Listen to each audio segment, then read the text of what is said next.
بسم اللہ الرحمن الرحیم۔ السلام علیکم۔ ایک یہودی نے اپنے بیٹے کو کہا، جاؤ سودا لے آؤ، تو وہ گیا۔ راستے میں لڑکا جب گزر رہا تھا، اس کی نظر حضور پاک صلی اللہ علیہ وآلہ وسلم پر پڑی، اور حضور پاک کی نظر بھی اس لڑکے پر پڑی۔ وہ وہیں بیٹھ گیا اور وہیں بیٹھا رہ گیا اور دیر ہو گئی۔ وہ یہودی کبھی اندر جاتا کبھی باہر آتا کہ لڑکا کہاں رہ گیا، آیا نہیں ابھی تک۔ سورج غروب ہو رہا تھا، مغرب کی نماز ہو گئی۔ شام کو گھر گیا۔ باپ نے پوچھا، ارے نادان، اتنی تاخیر کی؟ باپ بہت غصے میں تھا کہ بڑا نادان اور پاگل ہے تو، میں نے کہا تھا جلدی آنا، تم اتنی دیر لگا کر آئے ہو، اور تمہیں سودا لینے بھیجا تھا، تم خالی ہاتھ واپس آ گئے ہو۔ سودا کہاں ہے؟ سودا کہاں ہے؟ بیٹا بولا، سودا تو میں خرید چکا ہوں۔ باپ، کیا پاگل آدمی ہو تم؟ میں نے تجھے سودا لینے بھیجا تھا، سودا تمہارے پاس ہے نہیں، اور کہتا ہے خرید چکا ہوں۔ بیٹا کہتا ہے، بابا یقین کریں، سودا خرید آیا ہوں۔ باپ بولا، تو دکھا کہاں ہے؟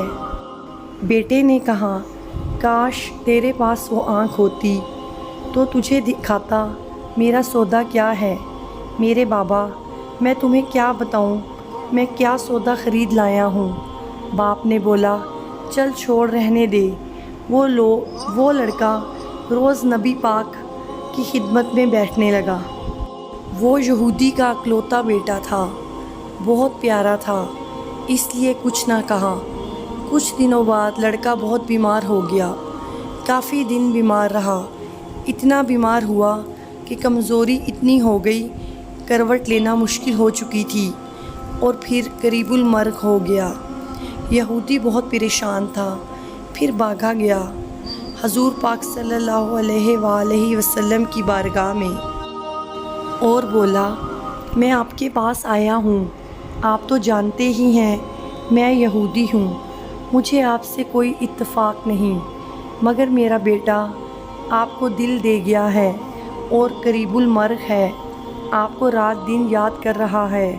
کیا ممکن ہے آپ اپنے اس دشمن کے گھر آ کر اپنے معشوق عاشق کو ایک نظر دیکھنا پسند کرو گے؟ کیا یہ آرزو پوری ہو جائے گی کہ وہ مرنے سے پہلے آپ صلی اللہ علیہ وآلہ وسلم کا دیدار کر لے؟ وہ کسی اور چیز کی آرزو نہیں کر رہا۔ آپ نے یہ نہیں فرمایا میں جاؤں گا یا نہیں جاؤں گا، آپ نے فرمایا ابو بکر اٹھو، عمر اٹھو، علی چلو، چلیں، عثمان آؤ، باقی بھی جو سب ہیں چلیں، آپ کے عاشق کا دیدار ہم بھی کریں۔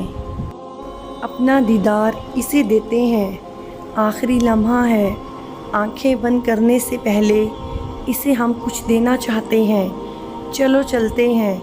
یہودی کے گھر پہنچے تو لڑکے کی آنکھیں بند تھیں۔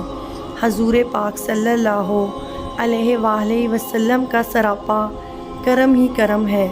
لڑکے کی پیشانی پر آپ نے اپنا دست اقدس رکھا، لڑکے کی آنکھیں کھل گئی، جیسے زندگی لوٹ آئی ہو، جسم میں طاقت آ گئی۔ آنکھیں کھولی، رخ مصطفیٰ صلی اللہ علیہ وآلہ وسلم پر نظر پڑی، ہلکی سی چہرے پر مسکراہٹ آئی، لب کھل گئے، مسکراہٹ پھیل گئی۔ حضور پاک نے فرمایا، بس اب کلمہ پڑھ لو۔ لڑکا اپنے باپ کا منہ تکنے لگا تو وہ یہودی بولا، میرا منہ کیا تکتا ہے؟ ابو القاسم محمد ابن عبداللہ صلی اللہ علیہ وآلہ وسلم جو کہتے ہیں کر لو۔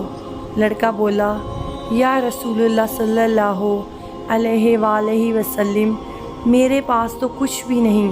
آپ نے فرمایا، بس تم کلمہ پڑھو، میں جانوں اور جنت جانے، تم میرے ہو، جاؤ، جنت بھی تو میری ہے، جنت میں لے جانا یہ میرا کام ہے۔ لڑکے نے کلمہ پڑھا، جب اس کے منہ سے نکلا محمد الرسول اللہ، روح باہر نکل گئی، کلمے کا نور اندر چلا گیا، آنکھیں بند ہوئی، لب خاموش ہوئے۔ اس لڑکے کا باپ وہ یہودی بولا، ہے اس لیے یہ لڑکا اب میرا نہیں رہا، اب یہ اسلام کی مقدس امانت ہے۔ کشانہ نبوت صلی اللہ علیہ وآلہ وسلم سے اس کا جنازہ اٹھے، تب ہی اس کی عزت ہے، لے جاؤ اس کو۔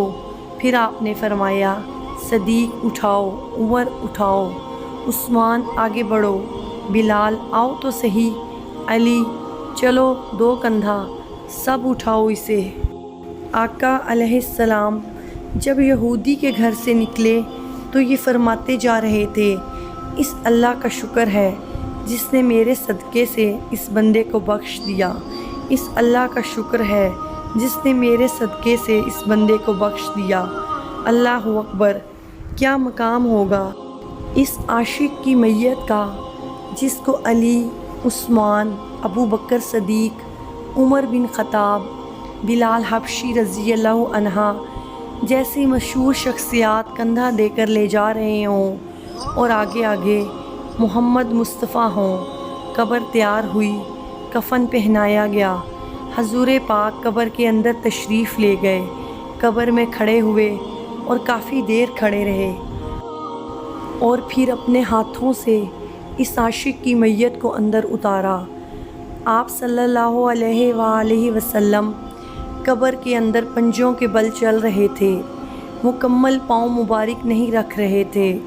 کافی دیر کے بعد آپ قبر سے باہر آئے تو چہرے پر تھوڑی زردی چھائی تھی، تھکن محسوس ہوئی۔ اللہ غنی، صحابہ پوچھتے ہیں، حضور پاک یہ کیا ماجرا ہے؟ پہلے تو یہ بتائیں، آپ صلی اللہ علیہ وآلہ وسلم نے قبر میں پاؤں مبارک مکمل کیوں نہیں رکھا؟ آپ پنجوں کے بل کیوں چلتے رہے؟ تو کریم آقا صلی اللہ علیہ وآلہ وسلم نے فرمایا، قبر کے اندر بے پناہ فرشتے آئے ہوئے تھے، اس لیے مجھے جہاں جگہ ملتی تھی میں پنجہ ہی رکھتا تھا، پاؤں رکھنے کی جگہ نہیں تھی۔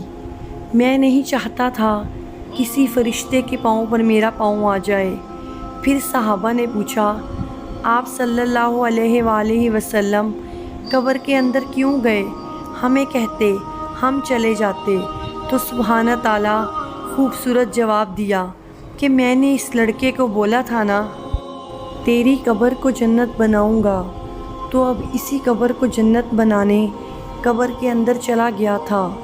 تو پھر حضور پاک صلی اللہ علیہ وآلہ وسلم اتنے تھکے ہوئے کیوں ہیں؟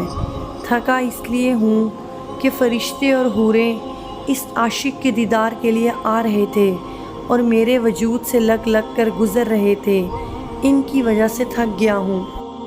اگر آپ کو میری سٹوری پسند آئی ہو، پلیز میرے چینل کو سبسکرائب کریں اور بیل آئیکن کے بٹن کو دبانا مت بھولیں تاکہ آنے والی سٹوری کا نوٹیفیکیشن آپ تک پہنچ سکے۔